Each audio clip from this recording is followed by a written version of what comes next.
Hi, traders. Welcome to today's end of day recap. This is Christian Primehurst, Tribeca Trade Group, and it is Monday, July 18th. Theme of the day, very easy. I think if you watch the price action over the session, basically had a reversal day. So we started higher for the day, pretty decently higher, and reversed, and pretty much everything closed maybe a little bit off the lows, but definitely down on the session. SPY finished down roughly 80 basis points. Qs did the same. Small caps actually outperformed a touch. They were only down about 0.25%, so a little bit better there.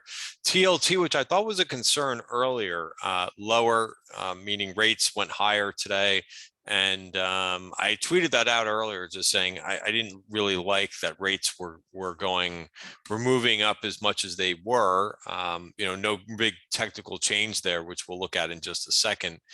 And the VIX ended up a little bit higher for the session. So before we talk about any single stock movers and some of the story there, let's just go over to the indices. S&P, getting closer to that. The one thing that stands out to me when you look at the S&P chart is prices getting closer to the 50-day moving average. And we've seen rejections here a couple different times, and I don't know yet if you can really determine that this was a full-on rejection. Again, you kind of go to where we started the month, and price is still a little bit higher than where we started the month. So, it has continued to be what I like to call back and forth price action, right? We've been up a little bit to start the month. We went down a little bit, at the end of last week, we started to see a rally, and maybe that's the end of that rally. Starting this today with the reversal bar that we saw today, but who knows? I mean, we're kind of going trendless right now in the short term, right? The obvious trend is down, right? But the trend in the short term is basically sideways. So again, that'll have to be broken. A couple of things, so I always drill into the shorter trend or the shorter time frames to see if we have any clues here. So this is kind of similar in a way to last week, and here's the major point: is that we got to last week's highs. Remember, that was right in the very, very beginning of the week when futures opened, and then it triggered the 80% rule as we started to make our way through the week's value area, and we went all the way to the other side. So it was a little bit different shape, right? Because we just barely started the week above. But the first observation is we got to those same highs and we got rejected. So price is not ready to turn the corner yet here. And I'll get to a couple of reasons why in just a second, but I just wanted to kind of finish this and just say, hey, we did break into the value area now for the week, and bang, it's the 80% rule is back in place for another week. Now, the level down there. So again, what that means is that there's an 80% chance when you're using, when you're talking about value areas, once you start the period above, right, and you break into the value area, then and you establish yourself firmly, which I think we did today, there's an 80% chance that we go from one side to the other, right? So if you're thinking about shorting, that worked very well last week. Again, it's not a 100% chance, but it's an 80% chance, right? And if you're not familiar with that rule, you can Google the 80% rule using value areas, and it will give you a little bit more of a description based on that rule. But that's where we are now. We're also at the point of control, which the point of control is where the most volume occurred in the last period. So it is what it is. And I try not to make too much of these things, other than, of course, it's disappointing to see the price action start the day higher like that, work its way to about 39.08, right around. Am I on the right spot? I guess I am. And then kind of move down like this. All right. So that's just the major story there. When we look at the Qs, right, or NASDAQ futures, right, it's the same story on the 1 hour chart. It's very close to it. We got to last week's highs, right, and we got rejected, right? And that's a couple times now. This level that's around 12,200 has been very sticky. for the NASDAQ 100. Or if you want to use the Qs, you could just, some people like round numbers better. But you could say 295, 296 has not been a level that has been, been taken lightly. This was a little bit more of a firmer rejection than the last two times, but you could see this, so this is the level to watch, right? I like when I've got nice, easy things to watch. And this last week's highs, this 296 in the Qs, would be great. If you want a level in the SPYs, it's basically around 390. The other thing too to kind of note here, which is a little bit negative, is that each one of these peaks have been a little bit lower. So it's a little bit of a lower high for these. But regardless if it's a lower high or not, whatever, that there's resistance in here, and price is not liking whenever it gets into that range. All right, so that's the main thing to watch. I think is important, is watch these previous week's highs. And then if you want to shifting to the daily chart, right, you could also see that we've got this triangle pattern. A couple of people told me, oh, that's a bear pennant. Well, it could be, right? But normally I know people on Twitter, they love to make predictions, and everyone's right on. Everybody has high conviction. Myself, I like to wait for the confirmation. I like to wait until the pattern is done.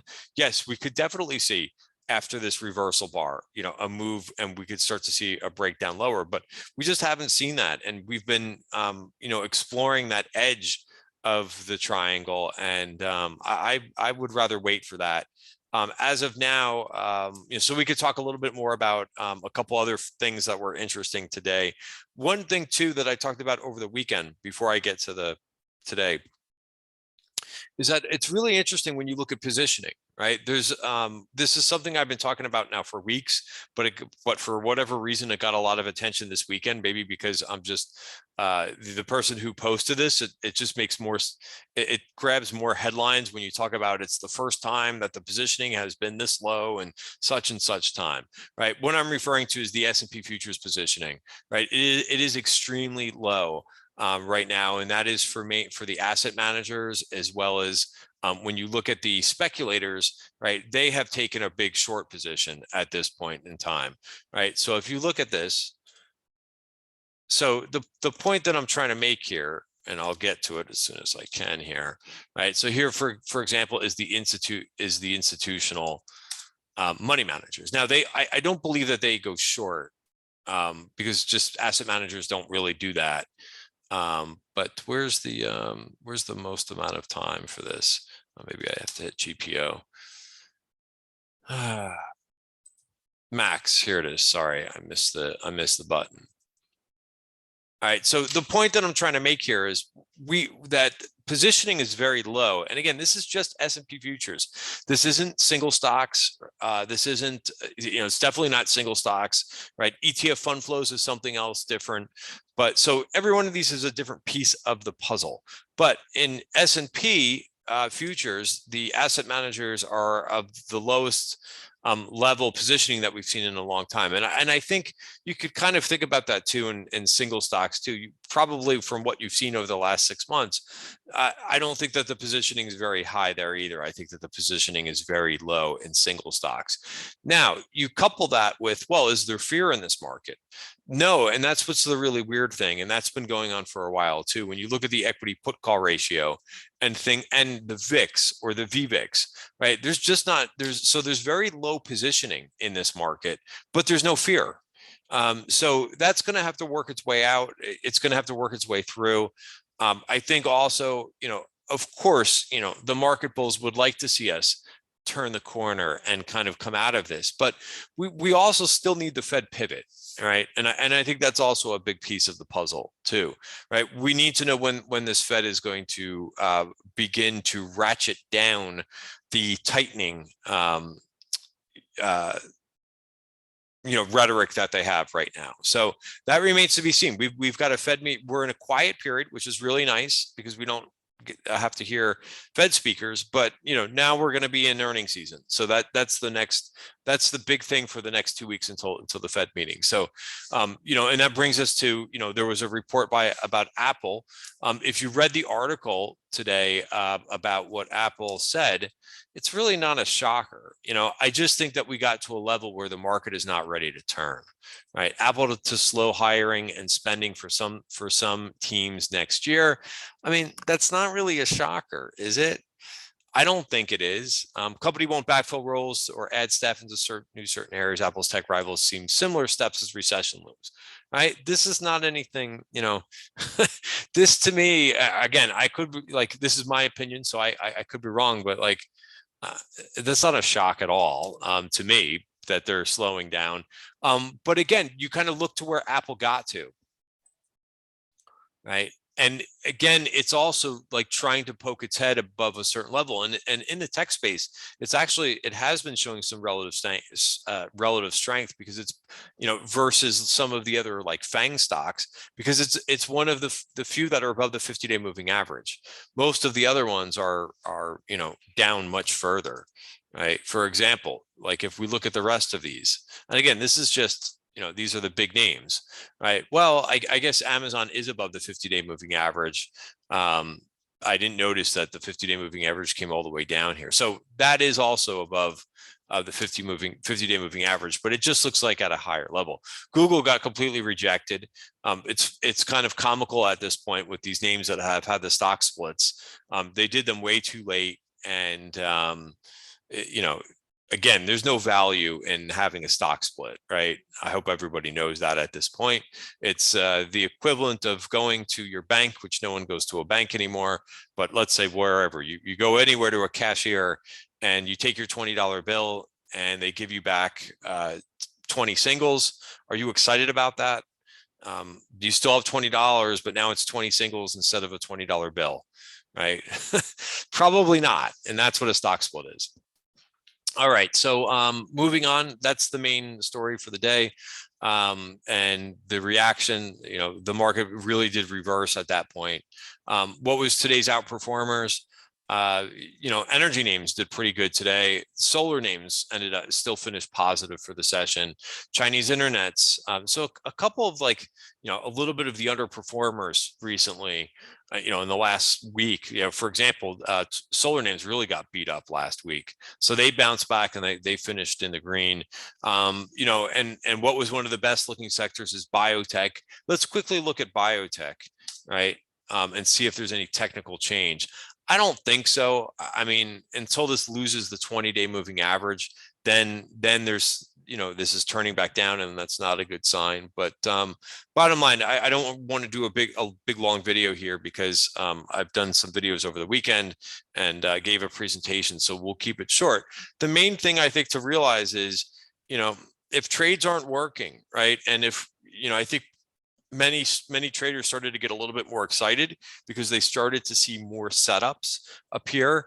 I will say this: we've seen this now a couple times at the right where the market is supposed to turn, or right where the market could turn, and I've seen every single time into that where I'm starting to see more setups, right? And then what happens is the market fails, right, and turns lower. So we don't know if we're at that junction again, but I would be very mindful of that. Right, all of those things and setups that looked pretty good, where there's been a little bit more participation.